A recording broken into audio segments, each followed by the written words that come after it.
The Joe Rogan Experience. Yeah, it's been a long, strange trip. It's been a wild one, huh? Yeah. When did you start acting? How old were you? All right. So I'm like 12 years old. I don't have a winter sport. My mother doesn't know what to do with me. And my next door neighbor, he lived like 4 houses down. He took an acting class at the Paul Robeson Center of Performing Arts. And so my mother signed me up so that I could get picked up by his mom, taken to acting class in the winter and get dropped off, and be at home. And I went there, and this head of a local theater company came by to teach an improv seminar kind of thing. I mean, I'm 12 years old, right? And afterwards in the parking lot, he said, hey, you want to be in a play? I said, what do you mean? He says, I got a part of a guy who's a knight. You get to have a sword. And I said, will I have any lines? He said, you'll have one line. I said, all right, cool. And I asked my mom, and she said, do I have to pay? And I said, I don't think so. I think they're going to pay me. So I went and I did this play, and it was George Bernard Shaw's St. Joan at the McCarter Theater in New Jersey. And It was a real play. yeah, it was a proper play. Wow. And it was an incredible experience, to be honest with you, because my parents hated their jobs.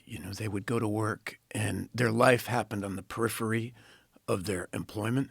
My mom would take the train to New York, and so she wouldn't get home till 7:30, something. She would leave at dawn. And she was just miserable at work, I mean. And I went to this rehearsal, and everyone was they were talking about whether or not God existed. They were talking about what they believed in. They would dress up in these crazy outfits, and then we did the play, and they got a standing ovation, and it was so much fun. And it was the first time I was like, you could do this for a living? A lot of the actors aren't people you've heard of or anything like that, but they were real actors, and they loved their job. And the rehearsal room was so kind of thrilling, watching them figure out where people should stand and what was important and what was the scene about and what was the theme of the play and how could this scene fit in with the larger context. And I just decided that's what I wanted to do. And a lot of kids want to act, so that doesn't mean very much. But through this other friend of mine, I started hearing about open casting calls in New York. And I asked my mom if I could go on some of these big auditions. And again, she said, is it going to cost me any money? She said, if I paid for my own train fare, I could go to these auditions. And so I took some Polaroids and went on a few of these big auditions, and I got one of them. And it was for this in 1984, it was a $30 million movie directed by the guy who had just done Gremlins, right, Joe Dante. And I thought I was a made man. I mean, it was absolutely incredible to be sucked out of suburban America and brought to L.A. My first scene partner was River Phoenix, and all of a sudden I'm in L.A. and my mom couldn't quit her job or anything, so my mom had a really turbulent relationship with her mother. But her mother and she didn't really know each other, and so her mother said she'd be my guardian. And my mom designed this as a way to maybe have a family healing, but my grandmother was a piece of work. And we lived together in Koreatown, that's what they called it, and it was wild. And I remember we drove into Paramount Studios. You can picture it, the image from The Godfather, and you had the big gates. And my grandmother had always wanted to be a movie star. Wow. And she was from here. She's from Austin, Texas. Well, really Fort Worth, but she would talk about going to see Gone with the Wind at the Paramount here in Austin. And she would watch Gone with the Wind, 3 times a week. And she had dreamed of being a movie star. And I remember we were in a big van driving me to set the first day, and we went through the gates of Paramount opening up, and she was smoking an Eve cigarette in the van, of course. It's 1984, and she's just like, my first time in Hollywood as a fucking guardian. And so the whole child actor thing was a trip. And I finished the movie, and there's a lot of drama involved in that if I was to complete that story.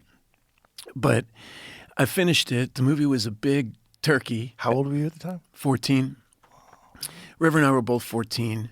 We Look at you. Yeah. But see, we look so young in that picture, right? But you got to understand, when you're that age, you think you're dying to be 18, dying to be 16. We went out, River and I stole a pack of Camel cigarettes because we both wanted to be like James Dean. And we had a lot of fun. That's the truth.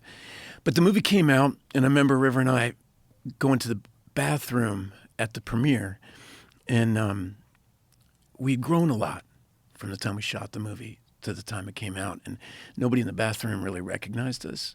And they were all talking about what a turkey the movie was, how terrible it was. And I remember just looking in the eyes and like, it wasn't the narrative we thought. We'd bought into the dream that, we were going to be whatever teen icon we were thinking of at the time.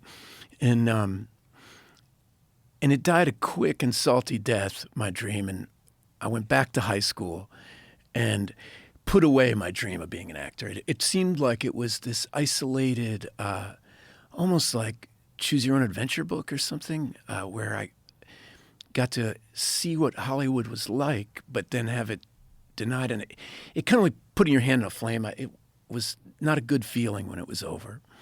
And then, 4 years or so went by, and I graduated high school, and I was off at college, and I heard about these auditions for a movie called Dead Poets Society. And I hated college. I was miserable, and I thought, I'll take the bus in, and I'll go on one of these open casting calls again. And if I get the part, this is what I decided. If I get the part, I'll do that. And if I don't get the part, I'll join the Merchant Marines and be like Jack London. That was my fantasy at the time. I remember calling my sister and saying, all right, there's 7 parts. This is how dumb I was. I was like, there's 7 parts. If I don't get one of those, I must suck, So, which is not true at all. But I ended up getting one of them. And I dropped out of college, and the success of Dead Poets Society sent me, was like a trajectory. It shot me down a different course of water than I was on before. It's probably a much better path than the first film being successful and you become a child star.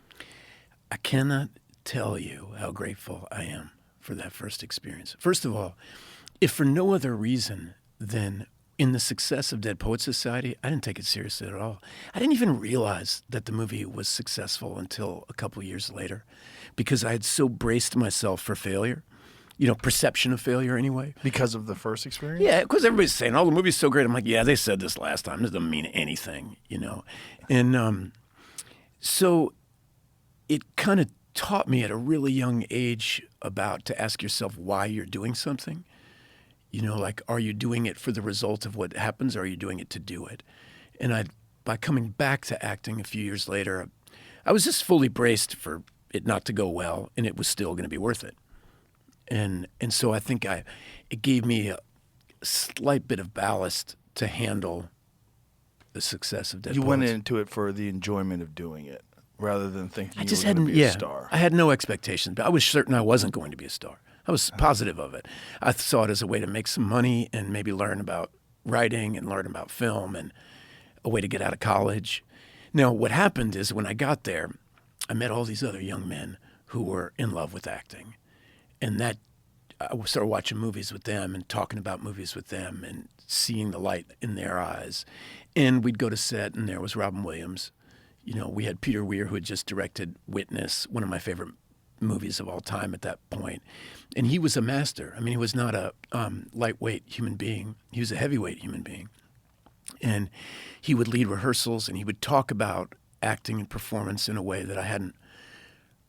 Well, I heard people talk about it that way when we were doing St. Joan, when I was doing he talked about it like we were making art, and like we were on a mission beyond success or failure. And it was an invitation to a lifestyle, a life commitment. And what I didn't realize at the time, that's what that movie's about too. So the movie itself is a guided meditation on carpe diem. Right? It's a meditation on gather ye rosebuds while ye may. I sound my barbaric yawp over the rooftops of the world. This is the kind of stuff that I was getting inundated with in rehearsal. And so that was, I didn't I wouldn't have told you that on the day I wrapped Dead Poets Society that my life had changed, but looking back, it had.